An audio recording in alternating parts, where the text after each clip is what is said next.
Gertcha. All right. Thank you for coming out early. There's a word that I don't understand.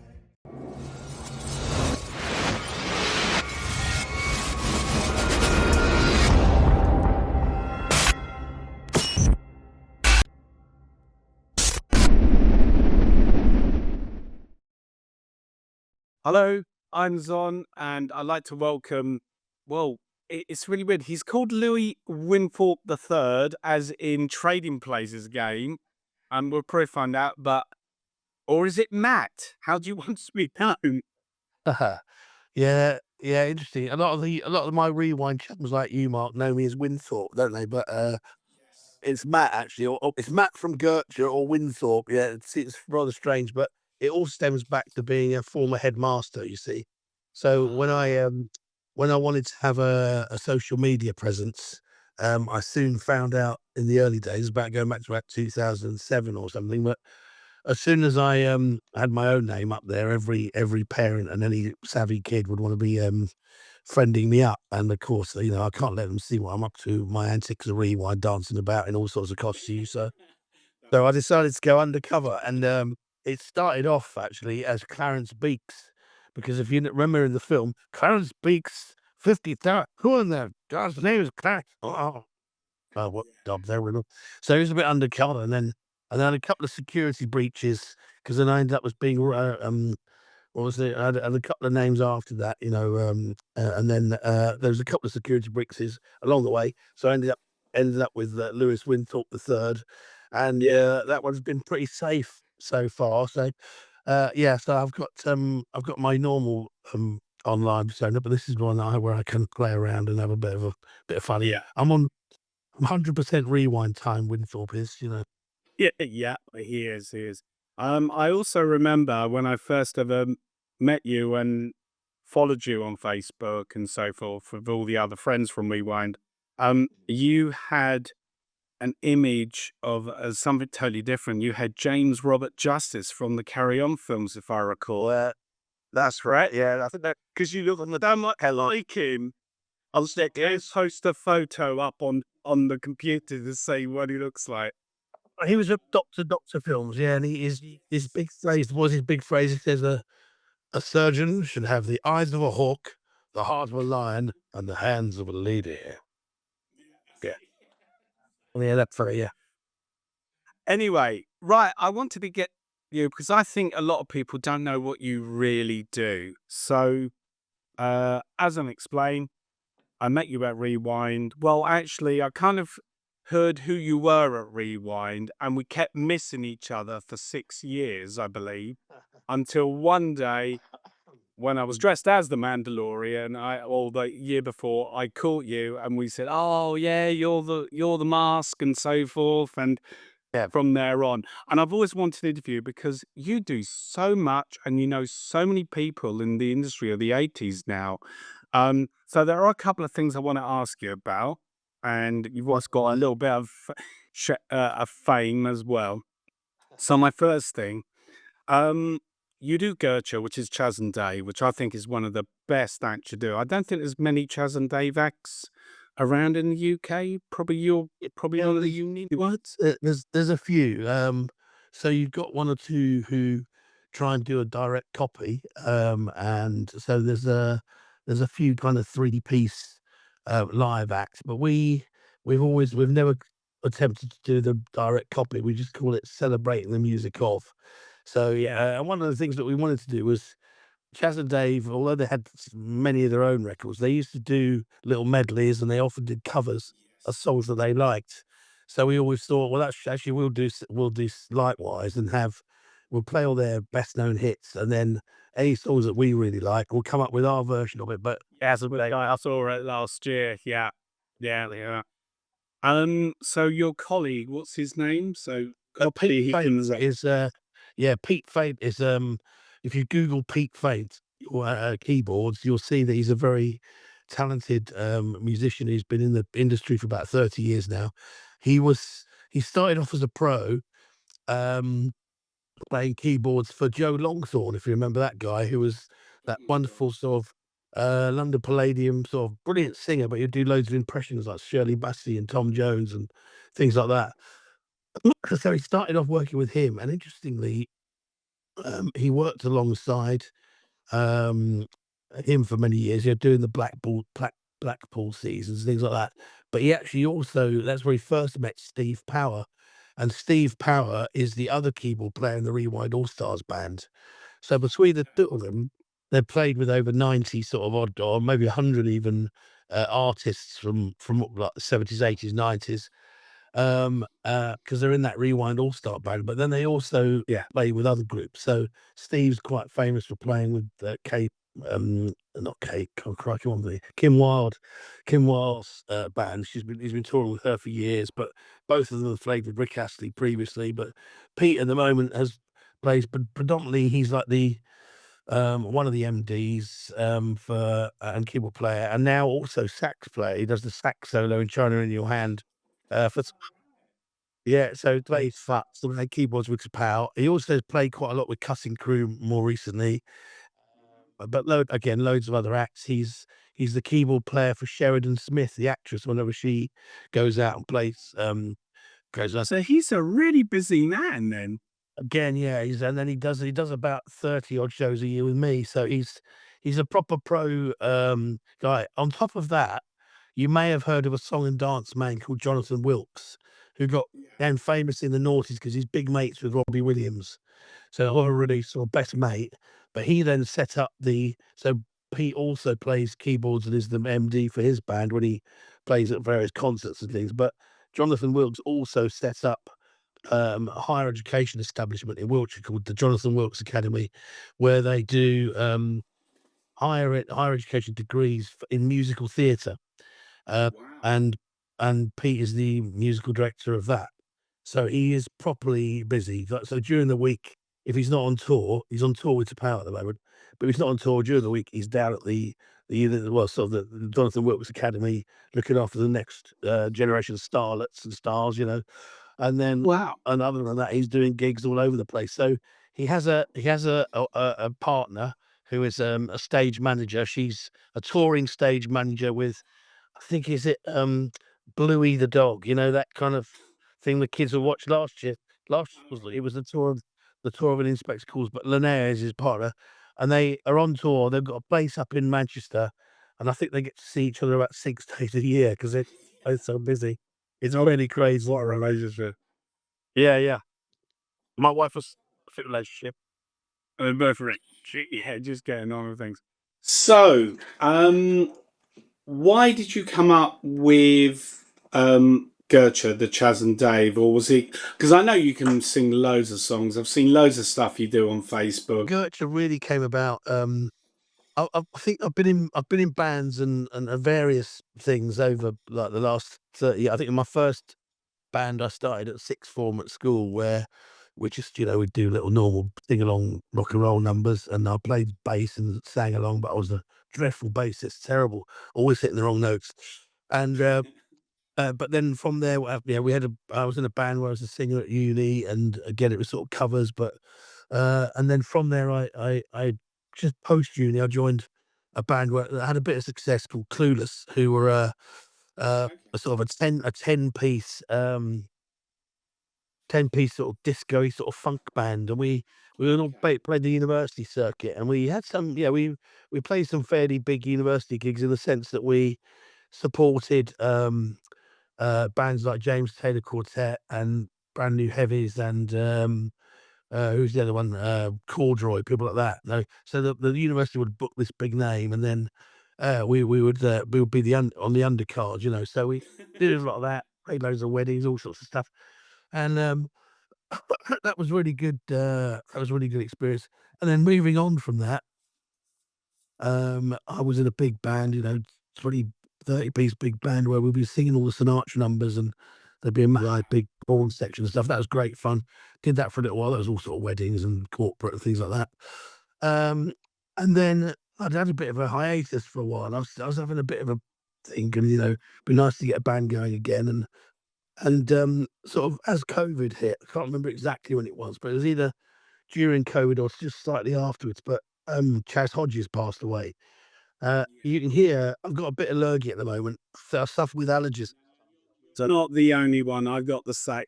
Called it Egypt, so So I get this sort of croaky voice, which is somewhere between, Frank Butcher and Phil Mitchell, and, and basically, but having, my Cockney roots sort of thing, my I had a dad and family from sort of Wanstead, that area, but I grew up in Essex. I was a proper Essex boy, and, Chas and Dave are pretty popular, um, in that sort of area. So I'd always been into Chas and Dave, and when he died, I just thought to myself, what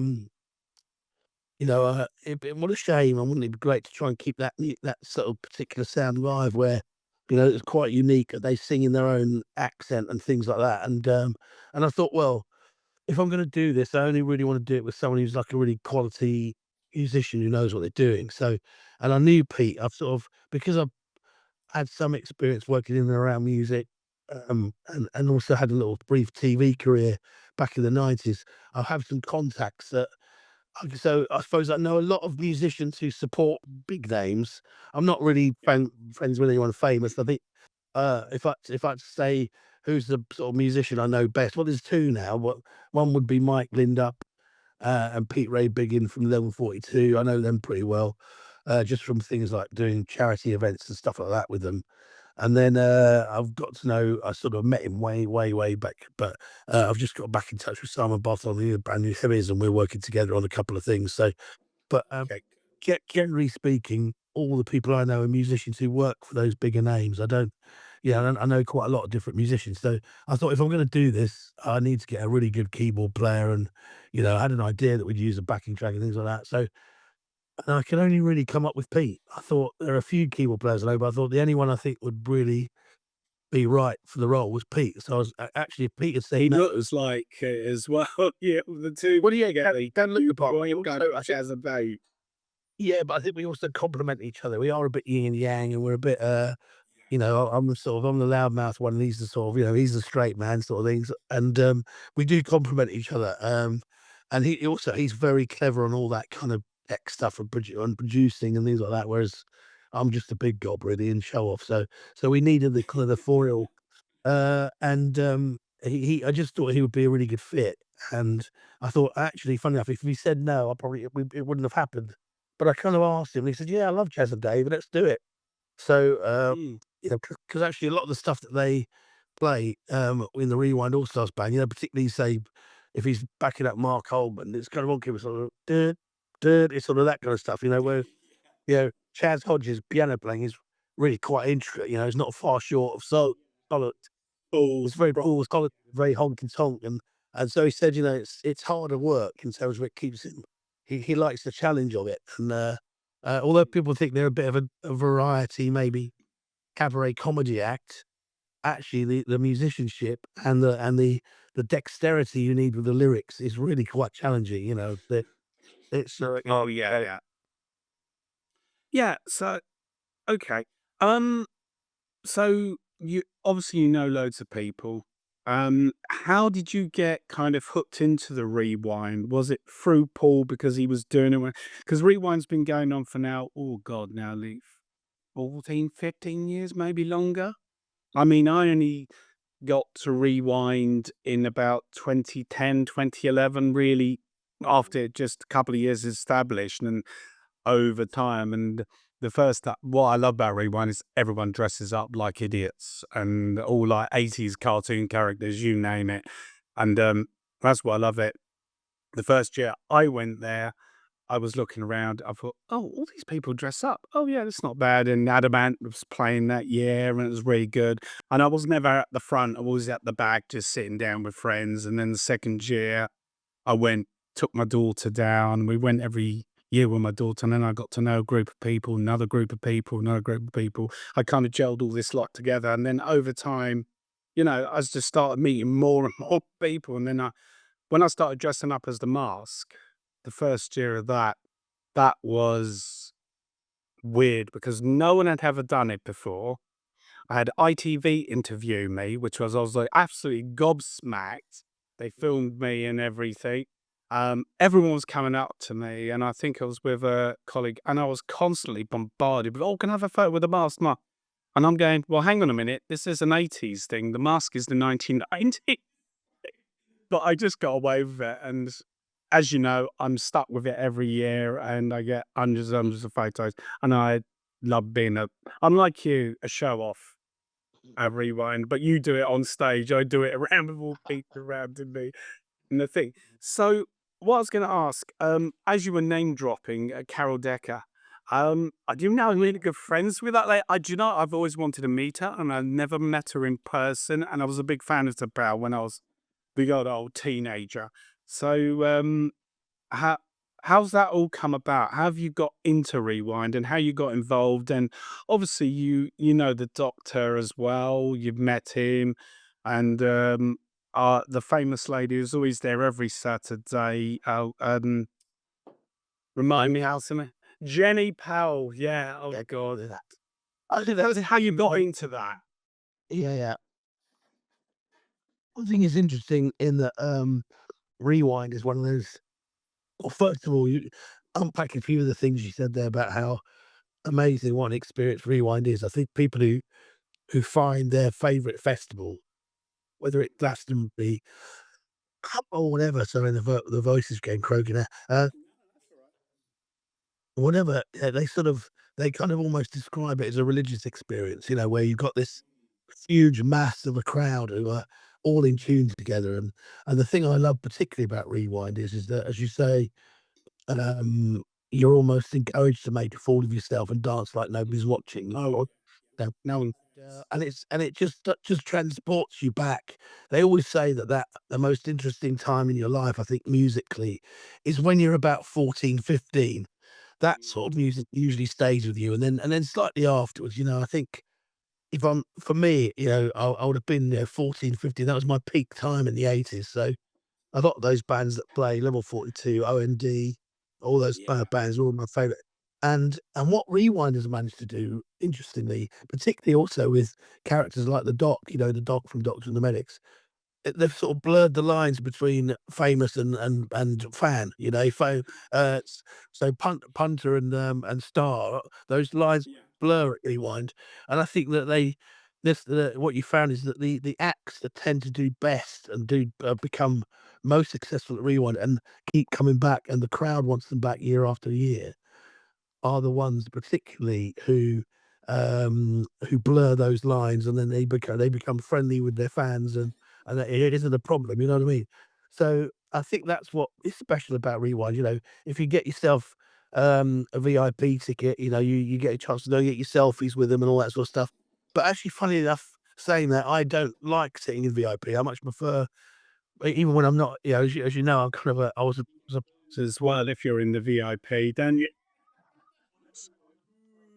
a I was a punter before I was a performer there, if you know what I mean. And although I'd done loads of things, sort of moving on to that journey is that whenever you start something new, you have to build up to get to that level. And I kept in life in general, in my proper working life and everything, I've always been a bit of someone who makes a 5-year plan with everything I do. So I'm going to start here, and the end point hopefully will be somewhere there. And also I manifest a lot. I do this sort of thing. I do this thing where I say, right, this is going to happen. This is happening. So one of the when we started Gertch was I never dreamed that it would actually come true, but I've always had that been a believer that, if you aim for there, you might hit there, and that'll be good enough. So I've said to myself, right, main stage Rewind, bang, let's manifest it.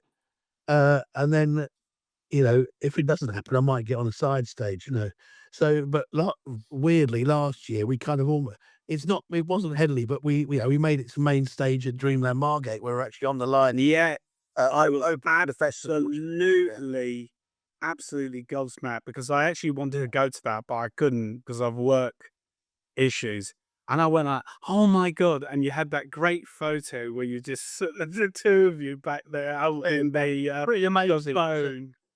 Absolutely, that packed out stadium of Dreamland Margate, and we were supporting legends. Half of the people on the lineup were either on the Band Aid record or played Live Aid. Which is mind-boggling. To be on the same lineup as people like Midge or Nick Kershaw, Tony Hadley, to Powell, there was Toya, and You know, it was just a Heaven 17 rules on that lineup, and we started off the show with a 45-minute set. All the others had about all the other acts had about 15 minutes, and Tony Hadley gave 40 minutes.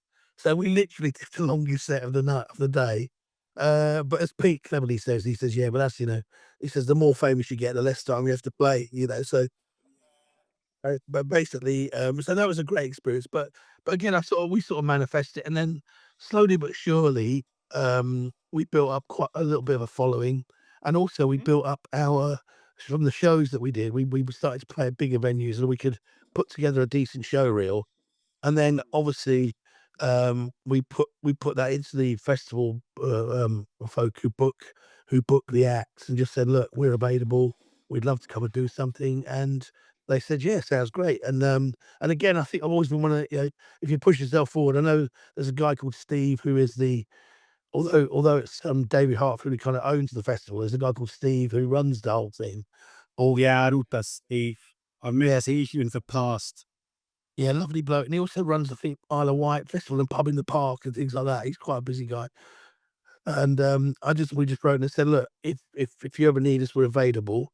And we did the same for Margate actually because of Dreamland Margate. I said, "Look, the connection." I half expected to send the email to him and say, "We're available." I half expected him to say, "Oh, yeah, thanks, Matt. Great offer. We've got it covered. I'll see you at Henley." But he said, "No, it sounds brilliant. What a great idea. Let's have you on first." So don't ask in this world, you don't get. So that's my job managing Gertcha, is to try and keep pushing it forward. As I've said, Pete's really busy and sort of all over the place. So I do the main management and gaining of gigs and that kind of thing. Um, and so, but going from kind of being it's almost like living the dream really, because I was a massive Rewind fan as a punter, and then actually to get to the point now this summer where I think I'm performing all 3 nights now, which is amazing. Yeah, and also you mentioned Carole. Carole is an absolute dream, Carole Decker. And also I just she was on the same lineup, so we were backstage at Margate, and again, me being a cheeky what's it as I am, just went up and said, "Look, Carole, refusal will never offend, but I'm doing this Wall of Sound kind of it's like a Rewind cabaret show, that also includes audience members competing in a singing contest or in a talent show. Would you come and be our head judge and sing a little duet with me?" Yeah. And she said, "Yeah, it sounds great." But I had that connection with her because of Pete, you see, because Pete's in her band. So that's what connects with her. She's a real sport. She definitely wasn't expecting to do that air sax solo to Night Boat to Cairo with a fez on. But I mean that she on the picture, but she was great sport and got on with it and did a brilliant job. And she actually But that was the no one. perfect. That was the one I didn't get a chance to go to because I was watching other acts on the main. Because when you're doing that, there are other acts going on and so forth. So that's a cop out there, Mark, because that's actually not true. I think you would just go out of bed late because actually So I never get out of bed late. I'm one of the first at the front. If I get there, I'm there. Unless I'm snobbing at you VIP because I get so knackered. Because I'm so old now, I get so knackered. it's gone. He must have gone for a bacon sandwich or a burger because there's an important bit of a plug now. But the Wall of Sound has now got a 2-hour slot, right? And it's on slow. Oh, I will pop down. Yeah, so And when there's an act I don't want to watch, I'll go.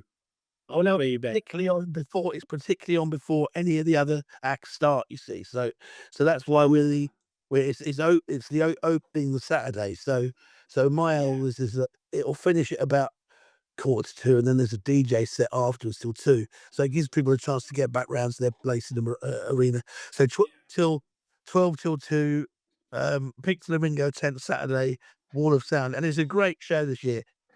So In a journey.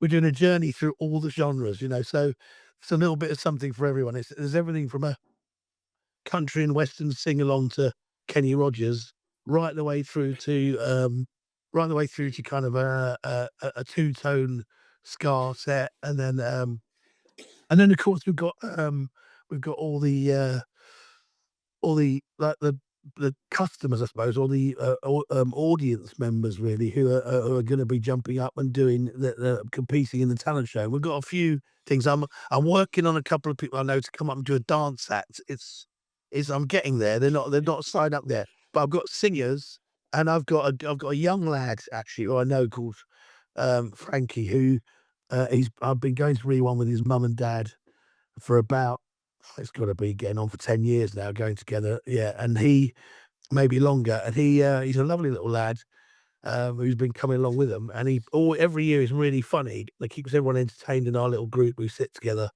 So I've said, so why doesn't he get up and do a little comedy act? He's got all these gags, so he's going to come up and do a little bit of stand up comedy. I'm now just if I get the dance acts, then it's going to feel like a real proper variety show. But then we also get members who I've also got involved recently with helping book acts for the Flamingo, the Riverside stage. So again, if there's any performers out there who are listening to this who want to or read this out comes out with your article who want to get involved and feel that they'd love to get up there and sing. Last year, two of last year's acts, the winner and runner up, Belle Waters has got her own 45 minutes slot on the Riverside stage this year as a result. And then the runner-up, Darren Lake, who's known as Darren, as in Duran Duran, he's a Rewind stalwart, but he's got his own show as well now. So they're going to come back to part of the Wall of Sound show. A couple of other acts who are performing. There's a Neil Diamond tribute who's brilliant. He's going to get up and sing a couple of songs on the Sunday. I think he's performing. So again, he took part in the show last year. So I've been involved in helping build up some acts, but then on the Sunday, what's quite exciting on the Sunday is this new act that I've started. It's going to be it's the Funky Flamingo show on Sunday night, and I'm not sure about the timings, but I think we might be closing Rewind, as it were. So I'm sort of opening it with Gertcha and closing it with the Funky Flamingo show, and that's with Simon Bartholomew from the Brand New Heavies, and one of their former vocalists is Celine Fleming. So she usually the theme with the Heavies as well. So she's in part of the show. And again, that's a bit like a load of different. That'll be everything in that. Lots of covers, everything from Brand New Heavies tunes right the way through to Chic and the Jackson 5, and it's basically backing track with him playing live guitar and just generally gadding about with the audience together. And so also including in that now Celine Fleming is doing this amazing soul diva set where she sings loads of Chaka Khan songs and Whitney Houston and we'll have a set of her own on Sunday as well. I think she might be Riverside stage or she might be Flamingo. I'm not sure yet. I've already kind of planned my Rewind, so I diverse on that. Last two questions for you. Now, you did have a bit of fame. You didn't tell me about this. I was watching Channel 5, I believe it was on, and you were on Popmaster, I believe, on the series, and you got to the final, I heard. Yeah. And it's all this. I saw the highlights. I thought,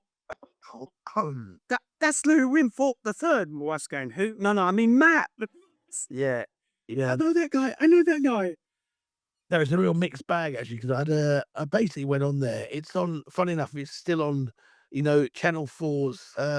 It's Channel 4, isn't it? Sorry, online thing. It's is it called All 4 or is it just called 4?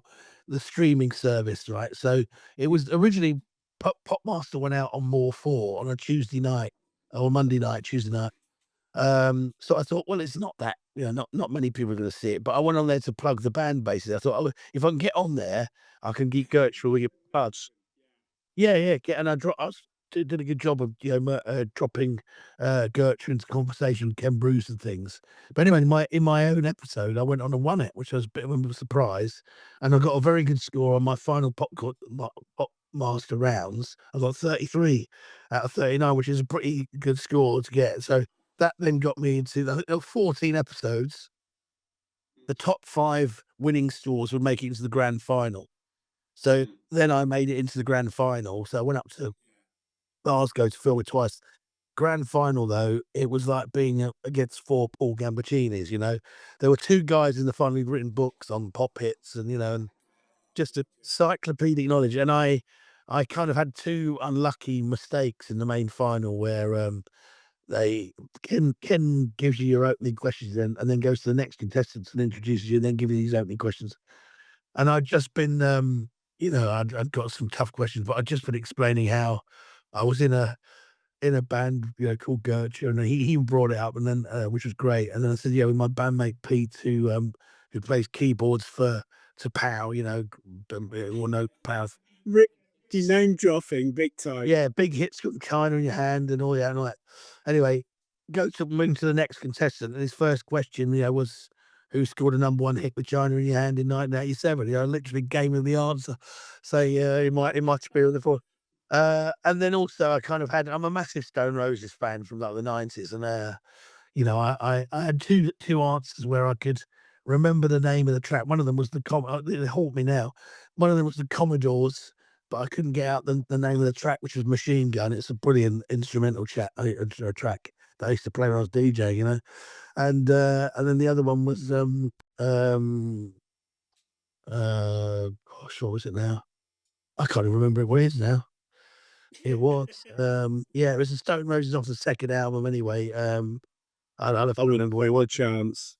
It was, but it was the level of questioning had gone up in the grand final. And anyway, cut a long story short, in my own episode, I won it. In that one, I went out first. So, but it was quite right. There were seriously hot contestants in that final. Yeah, but it's still on it's still on the streamer now. It's series 2, episode 4. If anyone wants to see my glory run and my little disc with me and Ken, yeah. Yeah, no, that's brilliant. Great fun. I mean, God, they looked after you so well with that. I mean, it's amazing the amount of work and effort and logistics that went into just getting me up there. So they fly me up, put me in a hotel, all this sort of stuff. It was amazing. It's brilliant for a fight. Yeah, and so if you imagine what they do to the logistics that must go into one of those programs like Race Across the World, which is on after this, our little chat. It was mega, absolutely mega how they look after you. So anybody who's good at pop trivia, go on Pop Master Series. It's great fun. Right. Okay. Final thing. I'm going to ask you. We'll do one, and if I can get a second one in, I will. Okay, you ready for this? Okay. That's right. Proposals coming. Yes. Who is the most famous person you ever met, and were you didn't know what to say to them, or did you? Yeah. Okay, I know exactly who it is immediately. Yeah. It was the summer of 1994. And although around that time, just after that, I worked in TV for a little while, and the reason I know Jenny Powell is that I very nearly took on a job working up at Granada on their live sort of cable channel in the 90s, and I'd already decided to leave TV and go into teaching, so I just turned it down. But that's kind of my first introduction of her. But before that, after I'd finished at uni, I used to work in the summers at the Wimbledon Tennis Championships. And in the summer of 94 was famous that Jack Nicholson was over and he was walking around Wimbledon with Kate Moss under one arm and Naomi Campbell walking under the other. And I've got two very quick stories about that. The first one was my mate Tony, who was working for Serco as one of their security guards. And a great Jack Nicholson story where basically there's a place called the Last 8 bar at Wimbledon, very exclusive bar. You can only go in there if you've made it into the last 8 of Wimbledon. So literally, you've got to get to the quarterfinals in one of the top competitions to go into that bar. And it's these double glass doors and a little corridor, then the glass doors and into the 8 bar. And he can see this guy on the door, Tony, my mate, with a security outfit on, but he's only a student, and he sees walking, maybe 20 yards ahead in front of him. He sees coming towards him Jack Nicholson, Naomi Campbell, and Kate Moss walking towards him. And he's going, now I know for a fact that none of those three have made it to the quarterfinals of Wimbledon in any competition, but they're coming in. What we're going to do, what we're going to do, what we're going to do. So as they walk through one double door, he goes to Jack Nicholson. He says, excuse me, sir, can I see your pass, please? and cool as a cucumber. He's got his Ray-Ban shades on, cool as a cucumber. He takes off his shades and he goes, "I'm Jack. I don't need a pass." And roll out. And he goes, "Quite right, sir." Over the door, pushed him straight through. Yeah, didn't even bother looking. Yeah, straight, quite right. In he goes. And that was anyway. So that kind of went around like wildfire. So then everyone's looking out for Jack Nicholson, and I hate to admit I was a smoker at the time, but my mate was working in the LTA, which is a very posh bit, where they give away free cigarettes. We have a meal. So these little packets of cigarettes would come out like 5 silk cut or Alba Lights, right? Tiny, really weird pack size, but they were freebies. So anyway, I used to go into my mate Marcus, who was a comedy chef, and then go, "Get us some free fags." Will he get us some fags? So he came out with this little packet of silk cut, I think they were. Anyway, he was walking around. I'd kept a pen in my pocket just in case I saw it. Yeah. And then suddenly I bugged it because my job at Wimbledon, I was a toilet attendant. Brilliant role. It sounds awful, but if you get the right toilets, and mine were right, I was only looking after the umpires lose. So it was an easy job. I was wandering around all day. I actually, because I had an accessible area pass, I watched the Agassi semi-final because I was in empty chairs, sitting just under the Royal box horse, what the Agassi semi, amazing, yeah. Anyway, so he walks towards me like that, and I thought, "Oh, crikey!" So I reached around. All I had was this almost empty packet of 5 cigarettes, and my pen, and I jostled through the crowd, handed it to Mr. Nicholson, "Sir, please can I have your autograph?" And he looked at this scraggy old box, and this pen was like a lottery pen, He looked at it over the top of his glasses. He looked at me and he went, "It'd be an honour."